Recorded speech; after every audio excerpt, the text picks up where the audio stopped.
Recently, I asked a couple of questions on social media, asking my audience if there is anything that I can help them out with, if they have any concerns around social media and what are they struggling with. And a lot of people answered and they asked me back questions around social media. And today I'm going to discuss two of the majorly asked questions around branding and around marketing, around personal branding, and how can you overcome those challenges. Hey guys, my name is Saaz and I help experts just like yourself to humanize your brand. And today I'm going to talk about two most important questions which were asked to me on social media. One of which was how to get started if you are shy to talk about anything that you do. I think it is a very important question to ask. I see this question asked in different formats. It's just in a way of saying, I'm an introvert and I don't know how can I present myself on social media because I hate showing my face on camera. I don't like to be on the lives. I'm shy and I totally get it. And I totally believe that a lot of people go through this kind of mindset with the fear of judgment, with the fear of not producing something which is of a good quality, or they're just shy. Before I give you the solution for this, let me tell you one thing. Even I was an introvert. And I still not am completely extrovert, to be honest. I myself don't like to be on the camera so often. I like to be on the back of the camera most of the time because this is what I do as a creative agency. The mindset that I changed when I actually thought that I have to start being in front of the camera and start recording my videos, and that was, if I know something, would it be worth sharing with people? And when I said, yes, I definitely want to share something that I know and could give value to somebody, then what is the best way that I can do that? Obviously, the first way was you have to show in front of the camera, but I just did not start doing it right away. Showing up in front of the camera and started with the lives and everything. I happened to do it over the period of time systematically. I happened to develop that kind of a muscle slowly and gradually. I got accustomed to being on the camera and the way that I'm recording right now, and I just happened to mature over the period of time. See, there could be multiple reasons to not do it. When you're creating some content, when you're creating something of value for somebody, you have to change your mindset from something that is eluding you to do that and change it towards in saying, how will it help other people, and start focusing on that part.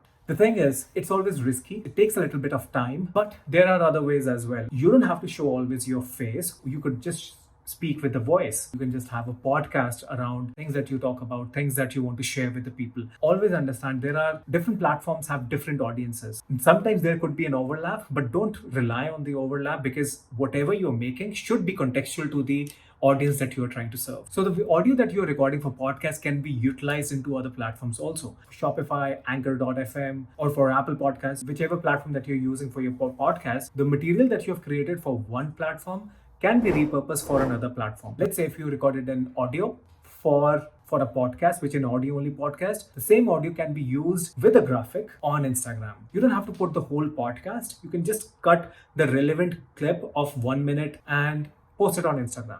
So another way is using text overlays. Instead of recording the video with the camera in front of you, record your voice and use text overlays depicting something that you're talking about, like a slideshow presentation. I know it is not as good as when you're recording a video like this, but it solves a purpose. Until you get used to or get accustomed to seeing yourself on the camera, these are the ways that you could do it. Same goes when you are building up your personal brand. It's important to realize that how can you add value and how can you show a bit of your personality in the things that you do. And in order to do that, if you are not comfortable with the camera, the other way is that you can write long captions. Long captions does not mean that you write essays. Make sure whatever you're writing is a relevant stuff with a hint of your personality, giving people the value and also giving enough information about who you are, what you do, insights about you. I would also suggest vulnerability should be your superpower. It's out of the personal experiences that you can share, which you think can benefit somebody who is in your audience. So long captions, text overlays, audio only podcast, or repurpose them into a post.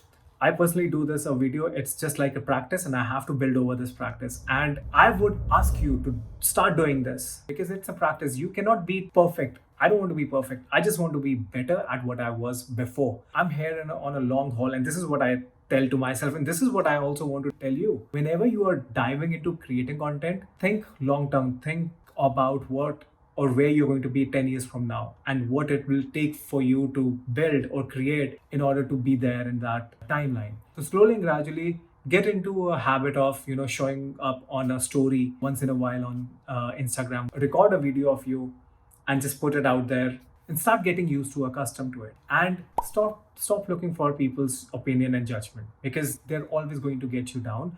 But at the end of the day, it should not even matter.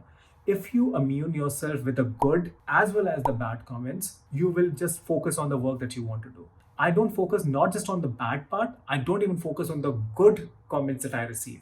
Yes, there are compliments. I'm really thankful who are complimenting me on the work that I'm doing, but that is the only way that I channelize my energy in delivering. If there is a feedback that I receive which will help me to improve in my craft, I'll certainly utilize that. So this is something that I wanted to give you as a value, a piece of advice which will help you to create good content.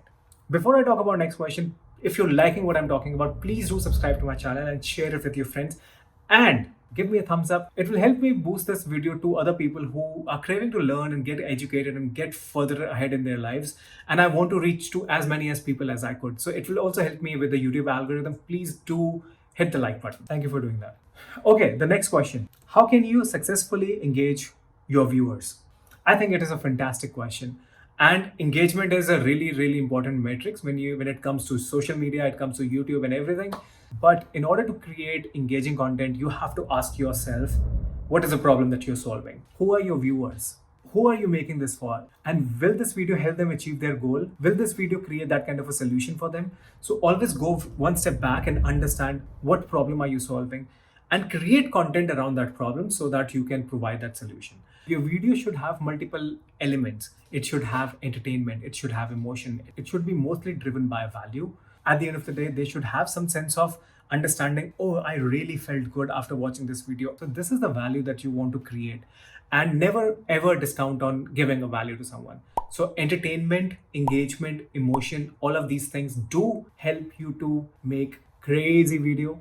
But at the end of the day, focus on the value that you're giving, and that will help you to get more engagement. And there is a whole science behind creating the video, and there is a retention rate. There is like what is actually helping somebody to click on the video. How far are you able to engage somebody on the video that you are creating? There are so many aspects when it comes to creating a video which is engaging. But if you go back a little and just ask yourself, what is the problem that you're solving? So if you go to my channel, you will see that I'm talking about certain aspects of personal branding. I'm trying to give value. And that is what people engage with, because if you are selflessly giving something to people of some value which they can start implementing in their life right away, that's a good thing to do. And that's a generous act. And that is what the marketing is all about. Like I said, instead of focusing on how do you engage them, think about how can you give them the value. And then think about how can you really make it entertaining, fun, and engaging enough so that the message is delivered as well as you give them a good time. Guys, I hope you got some value out of this video. If you're already following me from the previous videos,